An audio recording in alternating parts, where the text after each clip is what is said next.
obviously the R. Kelly episode. Were there any other real life scenarios that was like just happening for you guys in real life that you were putting into the episodes? Oh yeah. There's a lot of them. I mean, most. You know what's funny? Like a lot of these stories in the Boondocks they were inspired by something real. Either because at the time, like World Star Hip Hop started popping, Vlad TV started popping, so we were pulling a lot of things from that. But one episode in particular, the Usher episode, right? That was actually based on something that happened to me in real life, right? So this is a crazy story too. It's not really crazy, but it's funny. So we were celebrating the pick up of season 2. So we went out to Mr. Child's, right?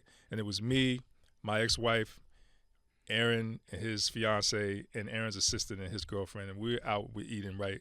And for some reason, the R. Kelly episode, it came up, and my ex-wife, she hated that episode. She always felt like, that's not funny. It's not funny. He's peeing on a girl. It's just, it's just not funny. It is funny. It is hilarious. I know what you mean, but it is hilarious. So I know what you mean. So she's like, so she got like really, really mad. It was kind of like protesting at the table. She wasn't going to eat anything, and I was like, this is really uncomfortable because we're trying to celebrate, right? And then Usher walks in. Oh, shit. And everything just changed. Her whole attitude changed. And so he sits like a little ways behind us. And so for the most of the remainder of the dinner, like she's turned around at Usher, making Google eyes and stuff and trying to get his attention. He's waving, licking lips and stuff. So I'm looking crazy at the table because everyone sees it.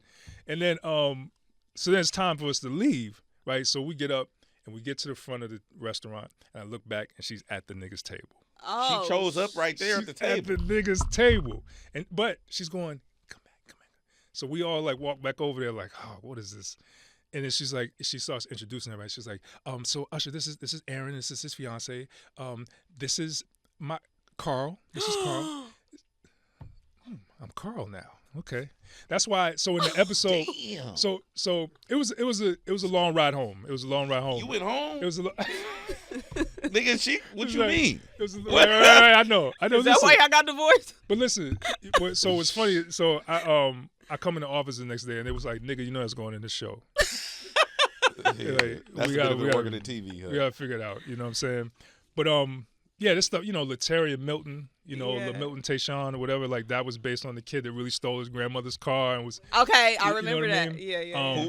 Oh, sorry, go ahead. And I was the wait. I actually played the waiter in the Usher episode when Tom was sitting there looking at the plate of melted ice cream, and the waiter comes over and he's like, "Sorry, man," and he goes, "Wouldn't let that shit happen to me though." That was me, who played the waiter. Wow. And it did happen to me. Yo, I got some really specific for the Boondocks fans. Yeah. Some really specific questions because this. What you got? Who wrote the line "Booty is more important than water"? Felice Johnson wrote it. Booty Johnson is more important than water.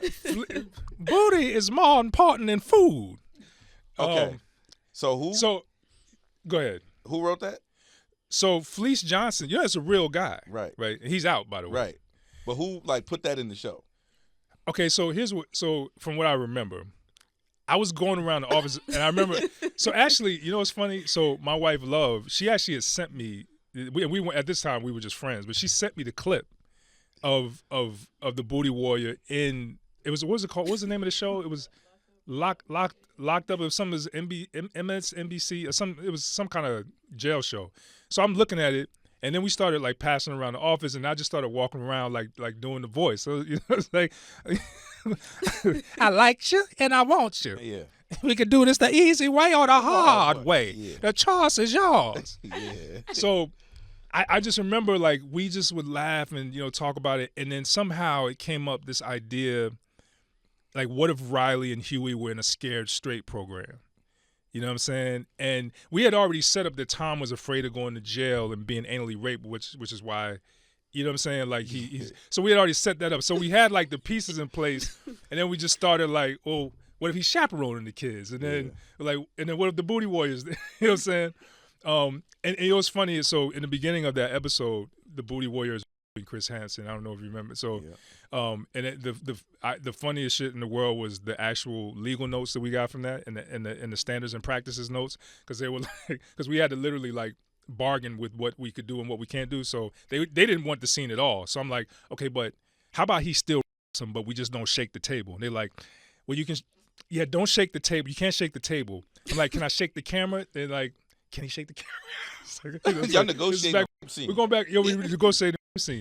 So, because at one time it was the camera shaking, the table was shaking, and you could hear Chris Hansen yelling. Yeah. And they were like, you can't have all three.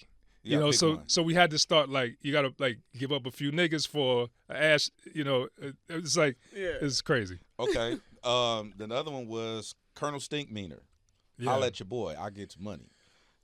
Is that based on a real character? So, that's a good question. How did that come up? I'm like a fan, bro. So I got real specific. Well, I'll tell you this: the voice of Stinkmeaner, which is Cedric Yarbrough, who plays Stinkmeaner. You know, when I say this, it's gonna fuck your head up. So the actual voice that he was doing, you remember? So you remember the thing called Schoolhouse Rock? Yeah. So you remember conjunction, conjunction, what's your function? Yeah. Moving on. That's the voice that he was actually doing when he was doing Stinkmeaner. Get the fuck out of here. Yeah, so like if you go back and watch Schoolhouse Rock, you'll hear Stinkmeaner. in the oh my God, that just blew my mind because Stinkmeaner, he was like, yeah, bitch ass, pussy ass, wick ass nigga. Yeah, that's my nigga. I fuck with Colonel Stinkmeaner. Was Gangstalicious, or which rapper is Gangstalicious based on? Nobody. And I got asked that question a few times. Nobody. It was made up. That's I don't even want to. Yeah. I don't even want to say. Yeah. No, it's not. You know, right? I just say I say this. The wife knows. No. It's not. It wasn't a specific rapper, but it was just a lot of like. All right, give me 5 rappers who was based. I'm not doing this. Are you crazy? Tell us where the belly ring. What nigga had they belly button pierced? Yeah. Yeah, did you see some shit at a concert? It was like, oh, that's going to the episode. Okay, Thugnificent. Yeah. You were the voice. Mm-hmm. Yeah. So much to unpack there. You got some words of welcome for all this thugnificence? Breathe it in, nigga. Bask in it. Bask in it. Who'd you write that for? Did you write that or somebody else wrote that for you? So no, actually it was supposed to be Ludacris. You know, you wrote it for Ludacris. So here's how it happened. It's funny because he had the hair. I remember I pitched to Aaron. I was like, "Yo, it'd be funny if a rapper moved next door to the Freemans." You know what I'm saying? And he'd just be like a crazy like trap dude or whatever. And he was like, "Oh yeah, that could be something, right?" And I remember like a couple months later, he was at dinner with DJ Pooh and he called me. He was like, "Yo, Pooh had this hilarious idea. What if like a rapper moved next door to the?" I'm like, I pitched you that. So we started trying to think of like, well, who is this guy? Who should it be? And we landed on Ludacris for some reason, right? And so we had this deal with Luda. This is kind of an interesting story. So Luda basically said, "I'll do the role if you guys do my album cover." And I can't remember which album it was, but I was supposed to draw it, right? And so I'm trying to get in touch with Luda so I can figure out what I need to be drawing. And he's not answering the phone. So I blocked my number one time and I called him and he answered the phone. And I'm like, "Hey, what's up? It's Carl. I'm trying to see what you want on your album cover." And he was like, "Well, normally I don't answer the call from unknown numbers." And I'm like, "But you did. So now that I got you, what am I drawing?" And he's like, "Man, I ain't got time right now. I got to go." So needless to say, I never got a chance to draw the cover.